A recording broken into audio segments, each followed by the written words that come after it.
एक बाप था जो हर रोज सुबह अंधेरे में उठ जाता था। जब पूरी दुनिया गहरी नींद में सो रही होती थी, वो चुपचाप अपनी आंखें खोलता था। कुछ पल छत को देखता रहता, जैसे सोच रहा हो आज फिर वही दिन शुरू होने वाला है। सच कहूं, उसे अपना काम कभी पसंद नहीं था, लेकिन जिंदगी ने उसे वो मौका ही नहीं दिया कि वो अपनी पसंद से कुछ कर सके। घर की जिम्मेदारियां, बच्चों की जरूरतें और हालात की मजबूरी, इन सब ने मिलकर उसे अंदर ही अंदर तोड़ दिया था।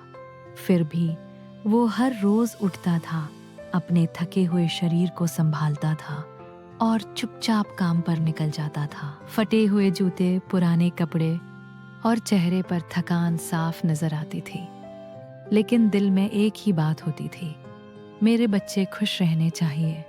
वो दिन भर मेहनत करता, धूप में जलता, पसीने में भीग जाता, लेकिन कभी रुकता नहीं था, क्योंकि उसे पता था अगर वो रुक गया तो उसके घर का चूल्हा भी रुक जाएगा। एक दिन उसका छोटा बेटा उसके पास आया।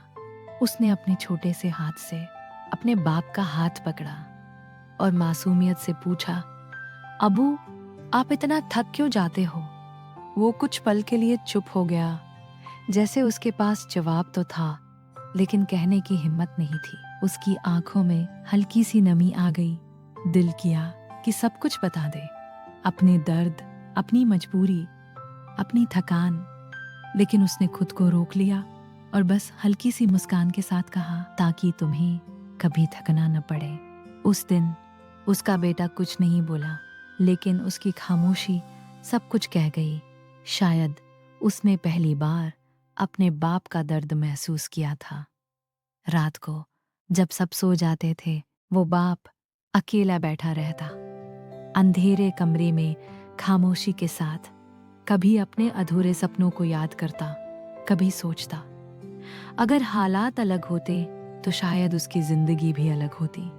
कभी कभी उसकी आंखों से आंसू भी निकल आते, लेकिन वो तुरंत उन्हें पोंछ देता, क्योंकि एक बाप अपने दर्द को छुपाना अच्छे से जानता है। और फिर सुबह होते ही वो फिर से उठता, जैसे कुछ हुआ ही नहीं। चेहरे पर मुस्कान लाता, दिल में हजारों दर्द छुपाता और फिर से निकल पा।